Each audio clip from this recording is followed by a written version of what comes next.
Hello and welcome to CloudDead's official YouTube channel. Here you will find various videos related to cloud and futuristic technologies like big data, IoT, artificial intelligence, machine learning, and security that will help you in getting more equipped with the upcoming technological skills and to enhance your learning skills. In the current video, we'll go over the introduction to threat protection, Microsoft 365 and Azure Defender. Watch our previous videos to know more about the topic. Before we begin, please subscribe to our channel by clicking the red button below and then hit the bell icon to receive regular cloud training updates on our channel. Right, so let's move towards some more data, right? We talked about the Microsoft Defender for endpoint, right? But before we talk about Defender or how Defender helps us, it is very evident and it is very informative about for us to know the threat protection capabilities and the threat that each area increases in your organizational estate. Right, in the previous section before I introduced the SE200, I talked about that what all challenges the organizations or enterprises face when they have to talk about securing their digital estate. Here is those challenges that you have in 5 small bubble, right? The endpoint, which refers to controlling the mobile devices, the remote laptops, the IoT devices that are there that are connected, right? And the information that are traveling in there. The second area where you are required to protect the threats and where SC200 focuses is the email protection. Email protection, which is powered by Microsoft Defender for Microsoft 365, Defender for email. It actually allows you to enable safe links, safe attachment. It allows you to have a sandbox environment where you can go and check whether if there is any malware or not, right? Then comes the threat towards applications. There is a CASB or Cloud App Security Broker on which SC200 focuses on, which is your cloud app security, right?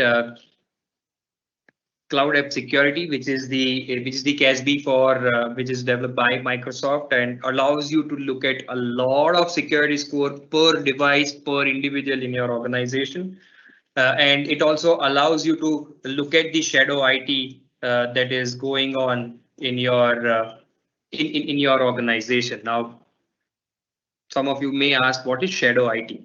Now, because the estate is global, because the estate is something that everybody is working towards, it has been seen that a lot of the time your employee is using a tool which is increasing his own productivity, but you as an organization, you are not aware about those tools, or you as an organization, you have not sanctioned those tools.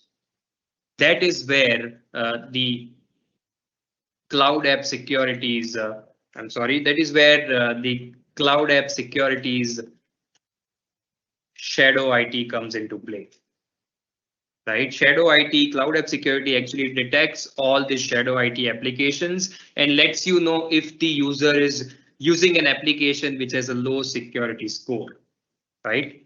Then you have identity protection. Again, like I said previously as well, identity has grown towards a new security pane and first line of defense when it comes to protecting against any kind of threat. Microsoft has Azure AD, where we'll focus on in the SC200 course, if you guys appear to choose to be part of, and we will try to allow you to show areas on how many ways you can authenticate with Azure Active Directory and have your identity protected in that. And then the last but not the least is the secrets. All our organizations are some way or the other maintaining the code repositories, building the applications, right, and providing value to the to the end customer, but these secrets, if they are released on the code repositories, a nightmare for the organization, right? How you can secure those secrets, how you can detect and mitigate that a secret is being live in the repository, and how will you take action surrounding that? That is also something that you will be studying as part of your SC200 course, and to prepare for your SC200 examination.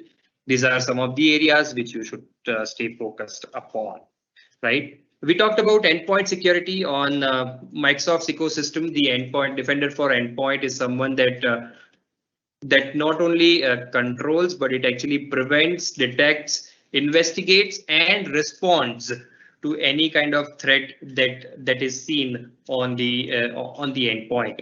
Right, the Defender Advanced Threat Protection, or Defender ATP, Defender for Endpoint, it actually focuses on threat management and vulnerability management. It has a tool where you can actually reduce your attack surface area. It can allow you to see that, hey, you know what, if you change this is the recommendation from my side. If you perform this recommendation, your attack surface will reduce.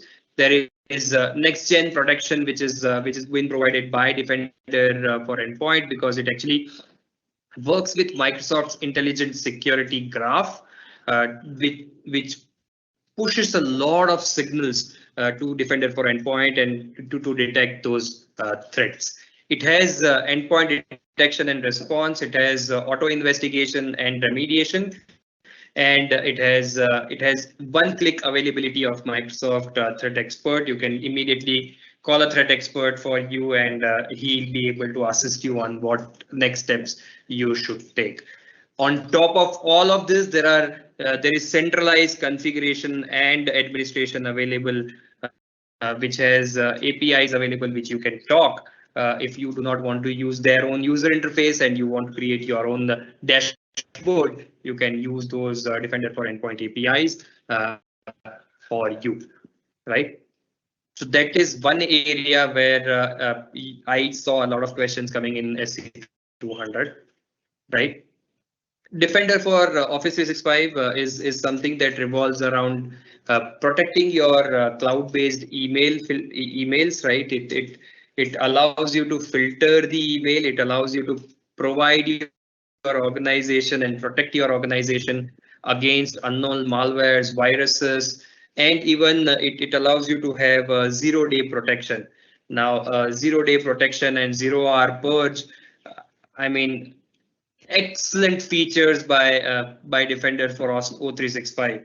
Let me put this into an example. Let's say I received an email which contains malware, right? Defender for O365 can come into play. It sent, and somehow the malware was delivered to my mailbox, right? And after the mail gets delivered to me, Defender realized that, hey, the mail that Prarthit received has a malware, right? It can do zero-hour auto purge. It can actually pull the data out of my mailbox, or pull the email out of my mailbox, push it to quarantine, and just start working on it, right? Whether I have read the mail or not read the mail will be purged from my mailbox, right? That capability Office 365, Defender for O365 has, right? It allows you to have industry-leading protection against your emails. It actually allows you to see actionable insights, how we can remediate them. It has an automated response with zero-hour auto purge that, like we talked about, and it also has training and awareness features, like there is Attack Simulator. I've seen one of the questions popping out from Attack Simulator as well. To be very honest, popping out for training and awareness, which talks about I want to train my organization employees on to be able to know what kind of threats may occur on their mailbox if they don't pay attention to some of the mails, or if they don't pay attention on the links and they click on it. Attack Simulator can actually generate those simulate those attacks on an individual of your organization, right? Then the third service that it focuses a lot on is your Defender for identity sensors, where a lot of things comes into play. You have sensors installed on your on-premise domain controller. It forwards all those emails to sensors that is deployed on Azure. Those sensors actually work with Azure ATP or Azure Defender, Defender for Azure, where all these signals are analyzed, are scrutinized.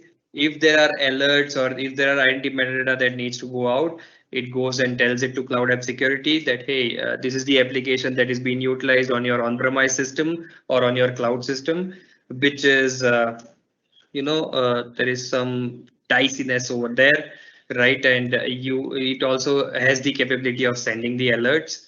It utilizes the Microsoft Threat Protection graph in between, security intelligence graph in itself, to be able to provide and generate the SIEM events. You can choose to have your own on-premise SIEM, or you can choose to connect it to Sentinel. And your Sentinel is your smart SIEM, which allows you to manage all your security incidents, right? This is one more area where this particular operation analyst certification focuses on. There is a lot of how-tos that you need to go through when you are going through the preparation, and you need to know all these how-tos on how you can block a particular document to be downloaded, how you can block a particular port on a particular machine, how you can isolate a machine, how you can enforce conditional access, how you can enforce MFA. All of this will be showing up in the examination in one or the other use case. The exam also focuses on KQL, or Custom Query Language, which is part of the Sentinel's analysis, the log analysis. It is actually a read-only request. The KQL query is a read-only request that processes the data and returns the result. The request is actually it's stated in a plain text using a data flow model, which is designed to make the syntax very easier to read, write, and to automate. Here you can see that it has to be taking the security event into account, piping the security event where the event ID, I'm so sorry, where the event ID is 4626. It should summarize and just give me the count for all the event that has 4626 as the event ID, with which account has how many events for that particular event ID. And I only want to see 10 of the output. I don't want to see a lot of the outputs in here, right? It is very essential to understand how the result flow through this particular pipe icon, and everything on the left of the pipe is processed. So first this is processed, and then it is passed to the right of the pipe, right? So again, you have to be very conscious in KQL, understanding KQL and reading KQL. There will be questions surrounding KQL in the examination. Now that we have completed these topics, you can get the links to the additional resources for preparation in the description box below. To receive timely updates about our upcoming training sessions, study guides, exam prep material, giveaways, and other resources to help you upskill, follow us on our pages on different channels. Don't forget to like, comment, and share this video with your friends if you found it useful. To watch the next module, subscribe to our channel and click the bell icon to be notified.